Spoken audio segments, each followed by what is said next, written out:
jefe dijo que nunca sería nada. Nunca voy a olvidar la forma en que me miró cuando lo dijo. No levantó la voz. No fue un arrebato.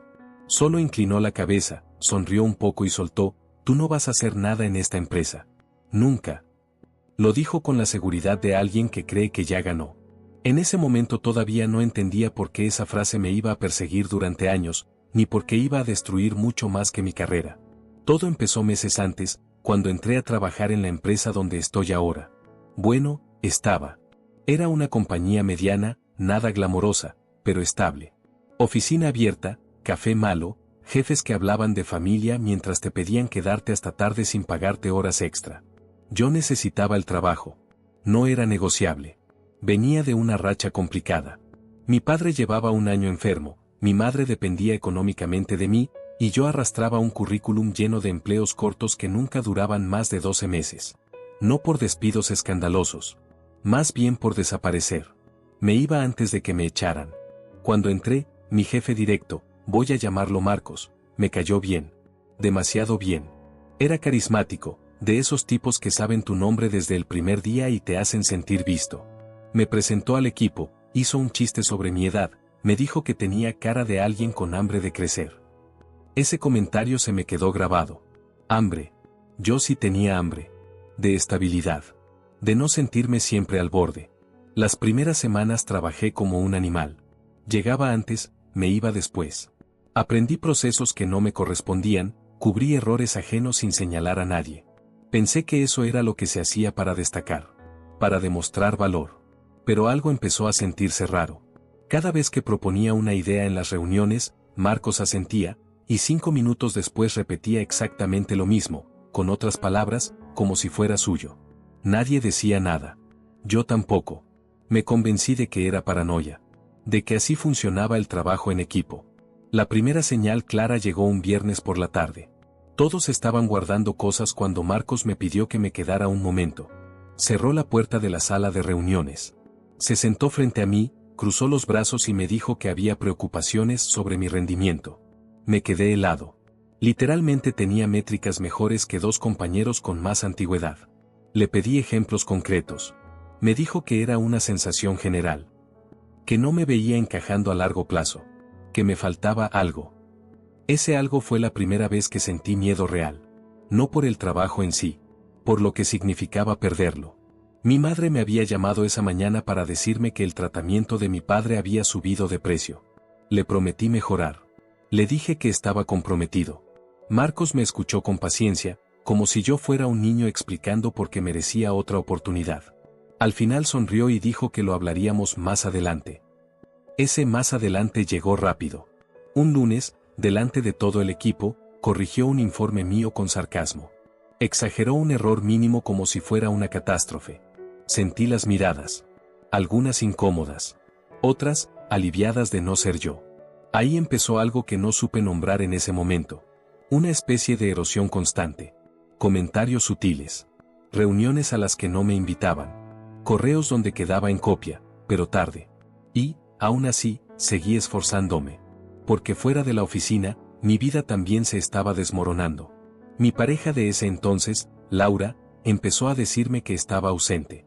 Que siempre estaba cansado. Que hablaba del trabajo incluso cuando no estaba ahí. Yo le respondía que era temporal. Que solo necesitaba aguantar un poco más. Ella no parecía convencida. La noche antes de que Marcos me dijera la frase, discutimos fuerte. Laura me preguntó si realmente valía la pena sacrificar todo por un lugar donde claramente no me querían. No supe qué responderle. Me limité a decir que no tenía alternativa. Al día siguiente, Marcos me citó temprano. Pensé que por fin habría claridad. Quizá un plan de mejora. Quizá un aviso formal. Fue entonces cuando lo dijo. Tú no vas a hacer nada en esta empresa. Nunca. No fue un despido. No fue una amenaza directa. Fue peor. Fue una sentencia dicha con calma, como si describiera el clima. Me explicó que había perfiles con proyección y otros que simplemente estaban ahí para cumplir. Que yo era lo segundo. Que no importaba cuánto me esforzara. Salí de esa sala sintiéndome pequeño. Vacío. Y, lo que es peor, confundido. Porque una parte de mí empezó a creerle. Esa noche no dormí. No solo por la humillación. Sino porque, Por primera vez, pensé seriamente que quizá Marcos sabía algo que yo no. Algo sobre mí. Lo que no sabía, y lo que nadie sabía todavía, es que esa frase iba a marcar el inicio de una cadena de decisiones que terminarían arruinando su carrera, y obligándome a enfrentar la parte más oscura de la mía. Y eso apenas estaba empezando. El lunes siguiente entré a la oficina con una decisión que todavía no entendía del todo. No era valentía. Era algo más feo. Una mezcla de rabia y miedo que se había quedado atorada en el pecho desde que Marcos me habló como si ya estuviera descartado. Empecé a hacer algo que nunca había hecho antes: observar. No solo trabajar. Observar de verdad. ¿Quién hablaba con quién? ¿Qué correos se enviaban fuera de horario? ¿Qué nombres aparecían siempre en los S importantes? Empecé a notar patrones que antes había ignorado porque estaba demasiado ocupado tratando de caer bien. Marcos no era solo mi jefe. Era el filtro. Nada subía sin pasar por él. Y curiosamente, todo lo que lo hacía quedar bien siempre venía de personas a las que él protegía, incluso cuando su trabajo era mediocre. Había una en particular, Clara. Llevaba menos tiempo que yo, pero tenía acceso a todo. Reuniones estratégicas, llamadas privadas, almuerzos largos con Marcos. Oficialmente era analista senior. En la práctica, parecía intocable. Una tarde, por accidente, me llegó un correo que no era para mí. Clara había reenviado un documento con comentarios internos que no habían limpiado. Eran notas de Marcos sobre el equipo. Mi nombre estaba ahí. Cumple, pero no destaca. Fácilmente reemplazable. No invertir tiempo. Sentí una punzada en el estómago. No era sorpresa. Era confirmación. Pero también había otros nombres. Gente que yo sabía que rendía peor que yo, descritos como potencial líder, proyección a largo plazo. Algo no cuadraba. Ese mismo día, mi madre me llamó llorando.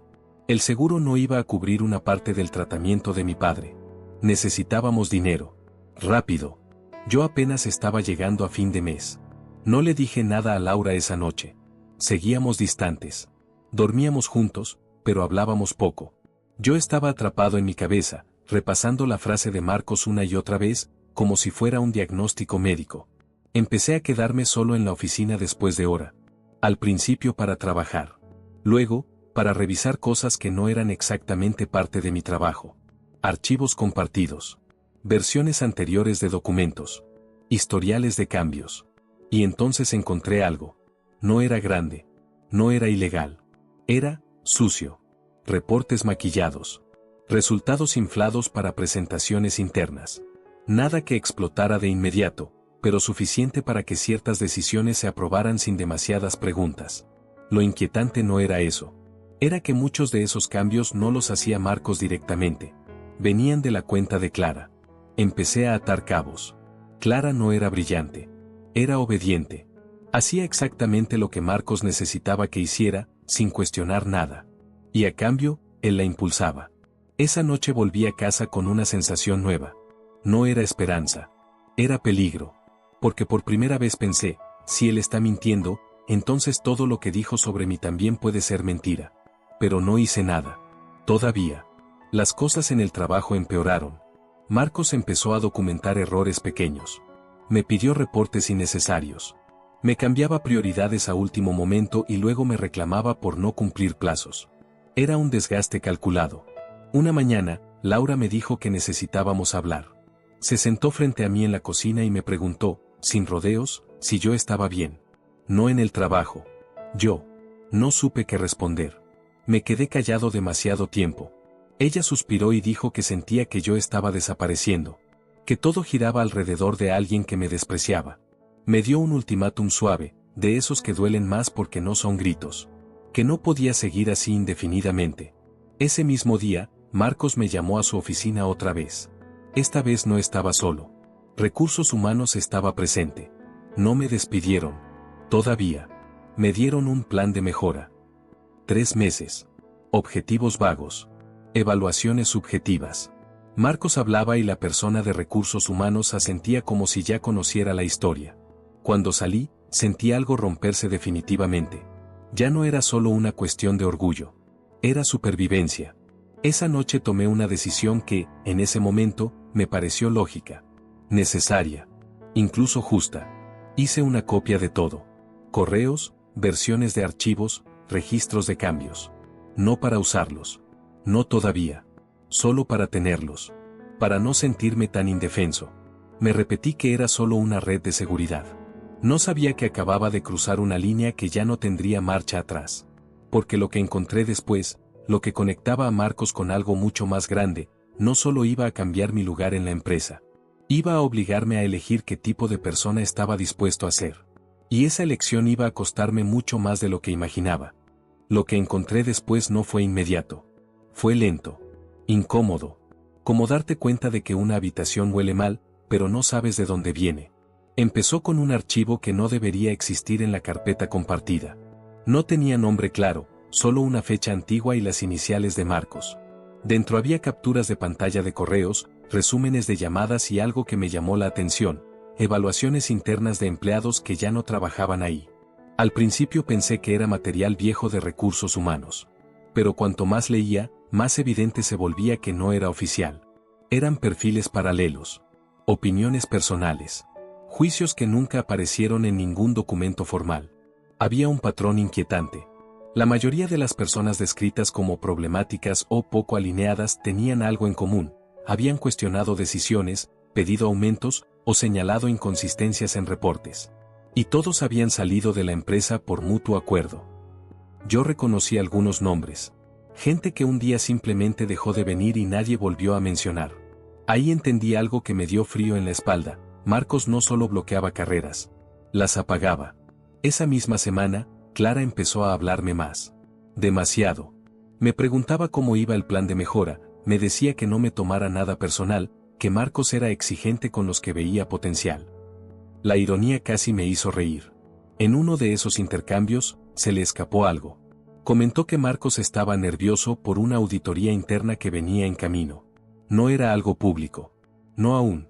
Esa noche llamé a mi hermana. Hacía meses que no hablábamos con profundidad. Ella había trabajado años en consultoría y sabía cómo funcionaban estas cosas. Le conté lo justo. No nombres. No detalles. Me dijo algo que no esperaba, que tuviera cuidado con lo que ya había hecho. Que copiar información interna, incluso para defenderme, podía volverse contra mí muy fácilmente. Colgué con un nudo en el estómago. Porque yo ya sabía eso. Pero fingía que no. Mientras tanto, en casa, las cosas con Laura estaban al límite. Una noche me dijo que había encontrado unos correos impresos en mi mochila. No los leyó, pero entendió que algo serio estaba pasando. Me preguntó si estaba en problemas legales. Si había hecho algo ilegal. Su tono no era acusador. Era asustado. Le mentí. Le dije que era solo estrés laboral. Que estaba exagerando. Que no tenía nada que ver con nosotros. Fue la primera mentira consciente que le dije en años. Y en el momento en que salió de mi boca, supe que ya no podía deshacerla. El giro llegó una mañana cualquiera. Marcos no vino a la oficina. Tampoco al día siguiente. El tercero, nos dijeron que estaba de licencia. Ese mismo día, recibí un correo de Clara. Muy corto. Me pedía que borrara unas versiones antiguas de unos archivos para evitar confusiones antes de la auditoría. No contesté. En lugar de eso, revisé los archivos que ella mencionaba. Eran exactamente los que mostraban los cambios en métricas clave. Cambios que hacían ver a Marcos como un genio frente a dirección. Ahí me di cuenta de algo fundamental. Yo ya no era invisible. Marcos sabía que yo sabía. No necesariamente qué, pero lo suficiente como para sentirse amenazado. Y entonces ocurrió el primer gran giro. Recibí un correo de recursos humanos. No era una advertencia. No era una citación. Era una suspensión inmediata mientras se investigaba una posible violación grave de políticas internas. Yo. No Marcos. No Clara. Yo. Me quitaron el acceso a todo en cuestión de minutos. Mi tarjeta dejó de funcionar. Me escoltaron para recoger mis cosas. Nadie me miraba a los ojos. Esa tarde, sentado en mi coche, entendí la magnitud del error que había cometido. Había pensado que tener información me protegía. En realidad, me convertía en el blanco perfecto. Marcos había movido primero. Y lo había hecho usando exactamente lo que él siempre había hecho mejor, hacer que otros parecieran el problema. Esa noche, Laura no estaba en casa. Me dejó un mensaje diciendo que se iba a quedar con una amiga. Que necesitaba pensar. Yo me quedé solo, mirando las copias que había hecho, preguntándome si realmente estaba dispuesto a usar todo eso, o si ya había perdido antes de empezar. Porque si hablaba, me destruía. Y si no hablaba, él ganaba. Y todavía no sabía cuál de esas opciones era peor. La suspensión duró más de lo que dijeron. No días. Semanas. Al principio pensé que era una táctica para asustarme. Que pronto me llamarían, revisarían todo y me dejarían volver con la cabeza gacha. Pero pasaron 10 días sin noticias. Luego 15. Cada mañana revisaba el correo como si fuera una sentencia. El silencio empezó a hacer su trabajo. Recibí un mensaje de un número desconocido. Solo decía, no hagas nada estúpido. No estaba firmado. No hacía falta. Esa noche casi no dormí. Me repetía que no tenía pruebas de que viniera de Marcos, pero en el fondo lo sabía. Era su estilo. No confrontar. Sugerir. Mi padre empeoró esa misma semana. Tuvimos que ingresarlo de urgencia. Mi madre me llamó desde el hospital, desbordada. Yo estaba oficialmente suspendido, sin salario completo, sin saber si iba a tener trabajo al mes siguiente. No le conté nada. No podía. No tenía energía para ser el pilar de nadie. Laura volvió a casa unos días después solo para recoger más cosas. Dijo que necesitaba espacio. Que me veía consumido por algo que no compartía con ella. No discutimos. Eso fue lo peor. No había fuerzas para pelear. Me quedé solo de verdad. Fue entonces cuando hice algo que, visto en retrospectiva, fue tan desesperado como inevitable. Pedí una reunión con alguien de dirección. No recursos humanos. Dirección real. Usé un contacto viejo. Alguien que había conocido en un proyecto meses atrás. No entré en detalles por correo. Solo pedí 10 minutos. Me los dieron. Entré a esa sala con las manos sudadas y el corazón desbocado. No llevé copias. No llevé documentos. Solo hablé. Conté cómo funcionaba el equipo. Cómo se maquillaban los números. Cómo Marcos manejaba salidas voluntarias. Dije que yo mismo estaba siendo usado como chivo expiatorio. No di nombres concretos al principio. Esperé ver sus reacciones. Vi cejas levantarse. Silencios incómodos. Preguntas que no parecían preparadas. Cuando terminé, me preguntaron si tenía pruebas. Dije que sí. No las entregué. Les dije que necesitaba garantías. Que no iba a destruir mi carrera para que luego todo quedara en nada. Hubo un silencio largo. Finalmente, uno de ellos me dijo que la empresa iba a iniciar una investigación formal y que mi suspensión quedaba en pausa. Salí de ahí temblando. Esa misma tarde, Clara me llamó. Nunca antes me había llamado al teléfono personal. Su voz era distinta. Menos segura. Me preguntó si sabía algo de la auditoría. Le dije que no. Mintiendo otra vez. Me dijo que Marcos estaba muy preocupado. Que la situación se había salido de control. Cuando colgué, entendí algo que no había querido aceptar. Clara no era solo una pieza.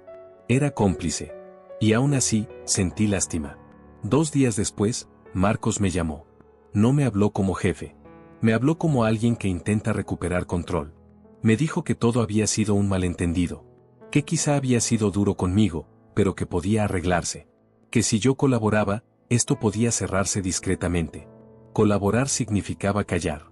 Me prometió algo concreto, retirar el plan de mejora, asegurarme estabilidad y, sus palabras exactas, darte una oportunidad real de crecer. Era tentador. No voy a fingir que no lo fue. Estaba cansado. Solo quería que todo parara. Le pedí tiempo. Esa noche fui al hospital. Mi padre estaba dormido. Mi madre me miró como si yo fuera la última cosa firme que le quedaba. Me preguntó si todo iba a estar bien. Le dije que sí. Y mientras lo decía, supe que estaba a punto de hacer algo que iba a romper definitivamente esa promesa. Porque la verdad era esta, ya no se trataba solo de Marcos. Ni del trabajo. Se trataba de mí. De si iba a aceptar ser nada para sobrevivir, o si estaba dispuesto a perderlo todo por decir la verdad. Y todavía no sabía cuál de las dos opciones me iba a destruir más rápido. No le di tiempo a Marcos. Ni a mí. A la mañana siguiente envié un solo correo. No largo. No dramático. Adjunté una carpeta comprimida y escribí, esto es todo lo que tengo. Si después de esto deciden mirar hacia otro lado, será su decisión. Lo envié a dirección. A auditoría. Y, por primera vez, a recursos humanos. En cuanto presioné enviar, sentí algo muy concreto, alivio. Duró exactamente 30 segundos. Después llegó el miedo real. Las horas siguientes fueron un vacío extraño. Nadie llamó. Nadie escribió.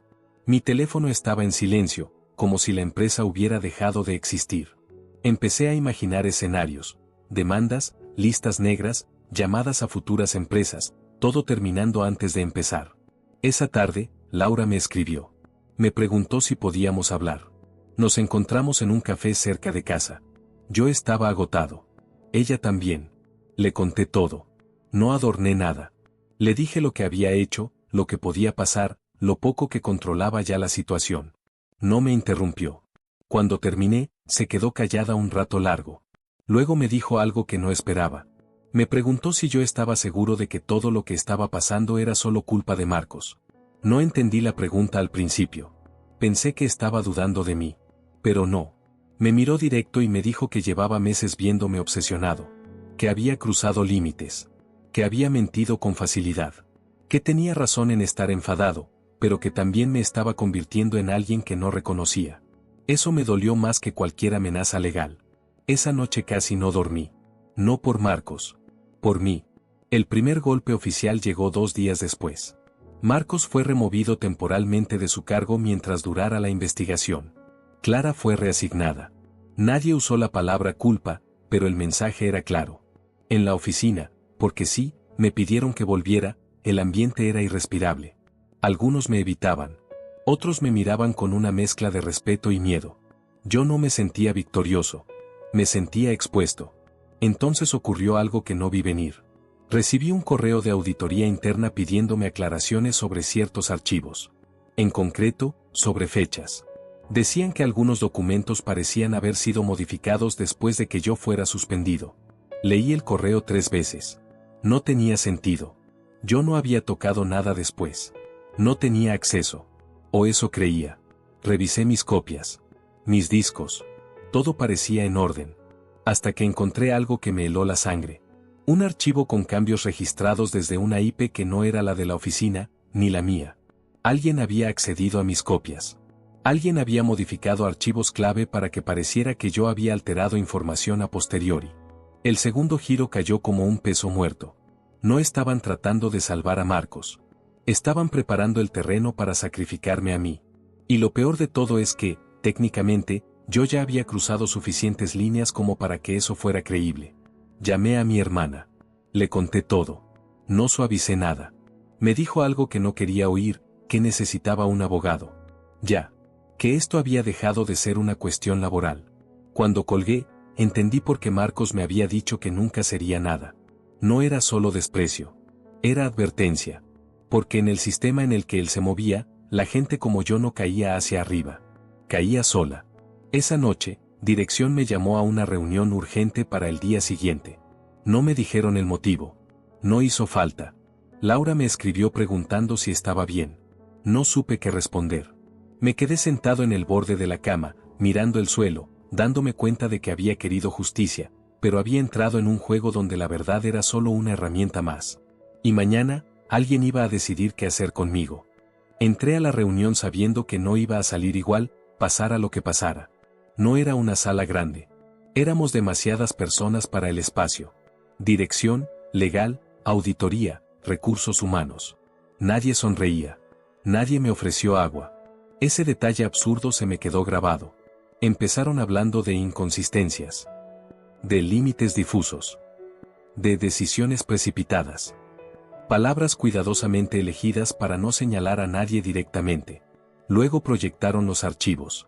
Los mismos que yo había enviado. Pero no exactamente. Había marcas de edición posteriores.